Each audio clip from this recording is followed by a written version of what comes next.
Magandang araw sa mga ka-IT. Meron tayong panibagong order ng ating PIS Wi-Fi vending machine na naka-VLAN setup at naka-multiple antenna. Shoutout pala muna dyan sa kay Ma'am Joyce Go na nag-order sa atin from Nueva Ecija. So ito yung madalas na tanong sa atin, no? Kung pwede na ba pagsamahin ang magkaibang antenna or model or brand ng antenna sa isang PIS Wi-Fi, no? Or dito sa ating 5V5 na naka-VLAN setup. So tingnan natin mga ka-IT. Yan, so meron tayo ditong 5V5 na naka-VLAN, tsaka ito yung mga AP natin, no? TP-Link, AP110, tsaka itong ating Comfast E3410N V2. So ito yung order sa atin ni Ma'am Joyce. So may mga nagtatanong sa atin kung pwede nga ba pagsamahin ang magkaibang brand at model ng antenna dito sa ating setup na ganito, no? Naka-VLAN sa isang PIS Wi-Fi vending machine. So, alamin natin. Pero unang-una, alamin muna natin yung mga package na included sa ganitong setup natin. So, meron tayo dito, no, yung ating 5V5 na naka-VLAN na. Of course, yung ating TP-Link AP110, saka yung ating A3410N V2.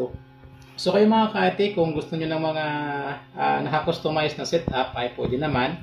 So, pwede natin niyang i-customize kung ano yung mga nais ninyo. Alright, so itong order ni ma'am ay ganito yung kanyang gusto. And of course, included na rin sa package natin, meron tayo dito. So, yung pinrovide natin na cable ay 6 na piraso. Yan, so meron tayo ditong 20 meters. Supposed to be dalawang 10 meters lang yan, pero humingi siya sa atin na medyo mahaba-haba. Kaya 20 meters yung pinrovide natin sa isa. Tapos meron tayo dito, no, 4 yung take 5 meters. Kasi gusto niyang i-deploy na medyo malayo ng konti itong ating A3410N V2 kasi meron siyang target na area. Alright, at ito pala yung ating PIS Wi-Fi vending machine ay meron na nitong kasamang tarpaulin. Okay, so sa loob naman, and of course pala yung ating coin slot ay naka 20 peso coin na yan, pwede. Naka running and blinking tayo sa ating LED frame. And of course itong ating PIS Wi-Fi box ay tayo na rin mismo yung gumawa niyan. Okay, so yan ang ating gawang box. So silipin naman natin ang dito sa loob ng ating PIS Wi-Fi kung ano yung mga components na meron tayo dito. Okay, so ikutin ko lang.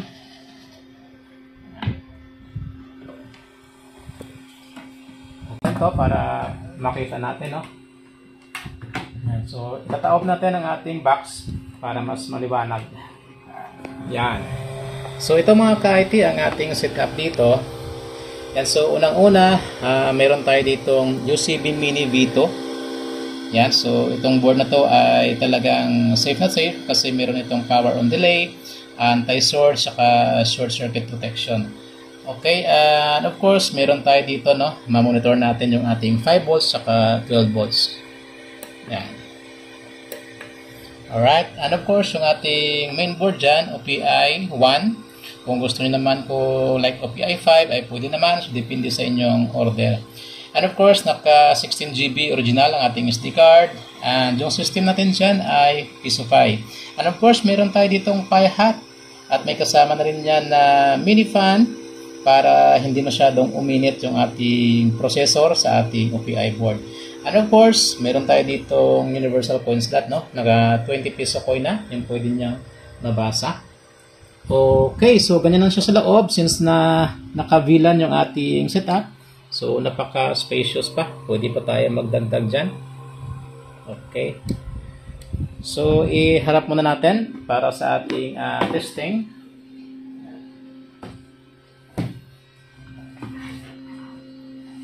Susubukan natin, no, kung gagana ba ang ganitong setup na magkaiba yung antenna.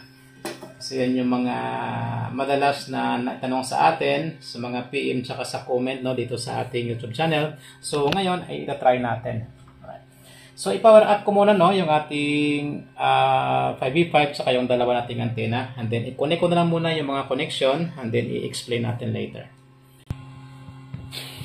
Okay, so ito na mga ka-IT na i-powered up na natin at na-connect na rin natin, no, yung ating mga cables dyan, yung mga connections natin. So tingnan natin dito sa ating 5V5. So una ito yung Nilagyan na rin natin ng mga legends dito para hindi malito yung ating clients.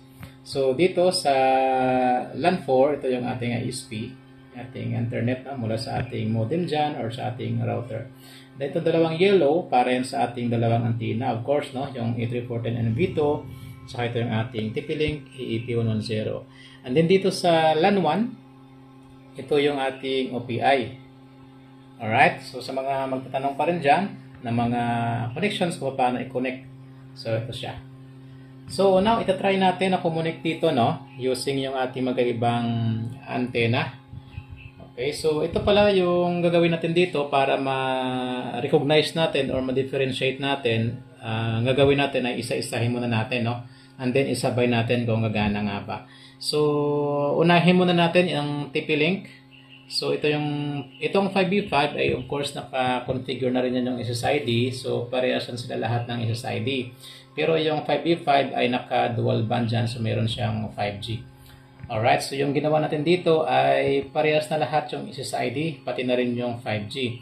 Yung mga cellphone na mayroong 5G ay automatic naman yan na makikita yung 5G signal mula dito sa ating 5v5. So, either gusto nilang connect sa 2.4G, pwede, at saka sa 5G ay pwede. And of course, sa mga naka 2.4G na cellphone ay of course automatic na yan sila sa 2.4G signal. Hindi nila detect or ng kanilang mga CP yung 5G dito kasi kung hindi pa 5G capable ang kanilang mga cellphone. Alright, so now ang gagawin ko, i-off ko muna itong ating Comfast. So as of now, naka-powered siya. Ganon rin yung ating TP-Link EP110, naka-powered rin yan. So gagawin ko dito mga ka-IT, i-off ko muna itong ating Comfast para ma-differentiate natin kung gumagana ba yung TP-Link. And then after that, ito naman yung ating powered up. Okay, so try natin dito sa ating cellphone, no? Alright, so dito meron tayo nakikita ang dalawang SSID. So yung isa mga ka-IT, yan yung 5G ng ating 5v5.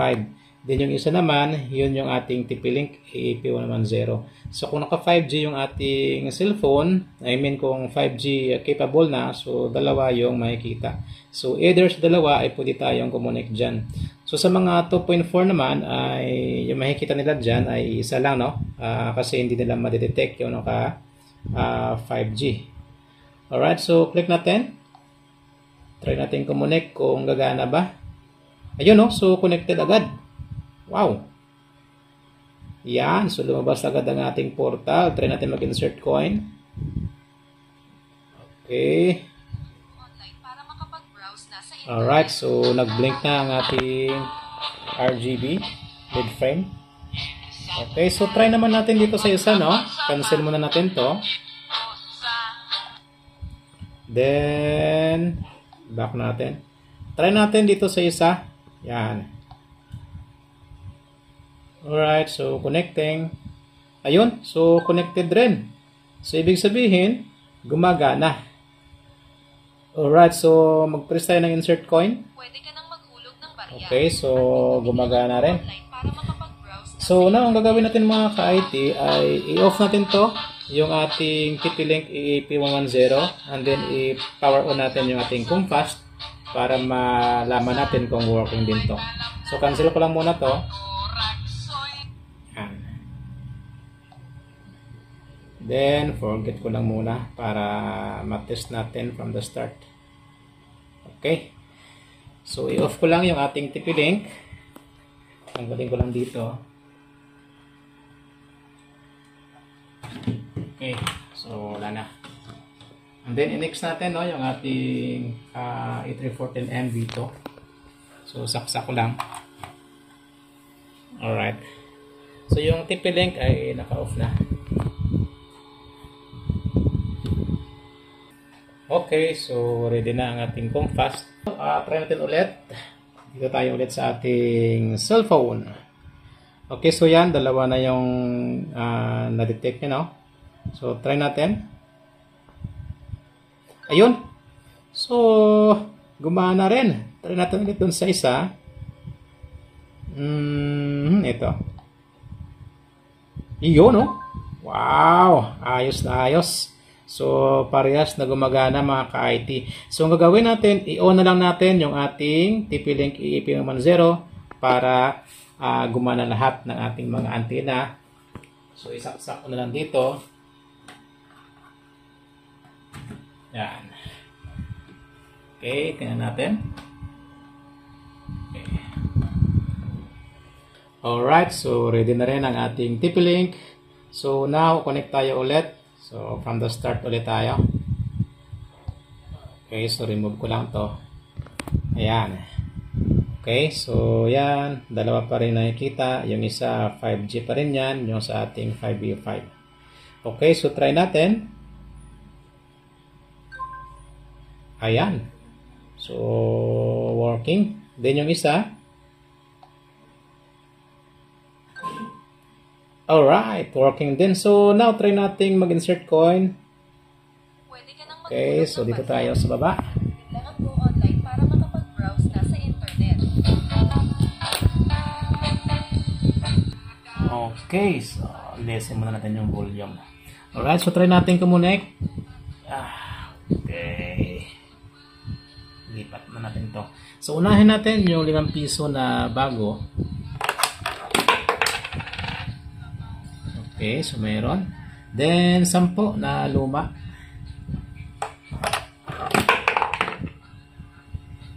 Okay, so meron din. Try natin tong piso na bago.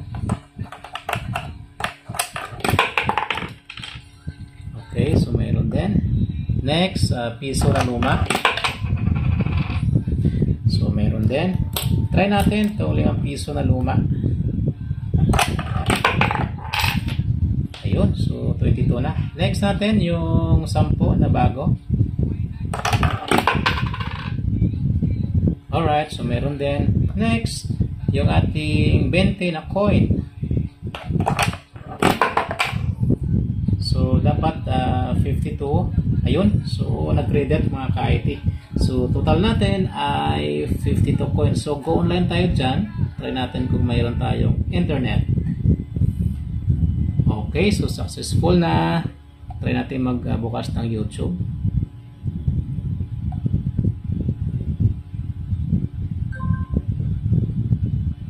Ayun, no? So connected.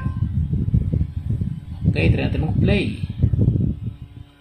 Alright, so meron mga ka-IT. So connected tayo sa j.go piso Wi-Fi. Ayan. Alright.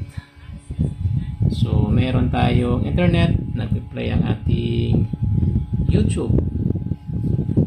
So, double check natin para mas maganda. Yun, so may mga comments na. Try natin mag-play. Aha, si Shopee agad, oh. Okay, so working mga ka-IT, no? So, sa mga nagtatanong dyan about sa ganitong setup, so gumagana yung magkaibang brand ng antena, no, na pinagsama natin sa ating VLAN setup using 5V5 and of course isang piso Wi-Fi vending machine. So once again, maraming salamat sa kay Mama Joyce Go na nag-order sa atin, at sa mga nais umorder dyan ay pwede kayo mag-PM sa ating FB page, ang mga ka-IT piso Wi-Fi, at kung ano yung inyong mga customization mga ka-IT ay pwedeng-pwede. So, PM lang kayo sa atin o di kaya sa ating mobile number, no? Pwede kayong mag-text na nandito sa description ng ating video. And of course, sa mga bago din sa ating channel, huwag niyo kalimutang mag-like and mag-subscribe na dito sa ating munting channel.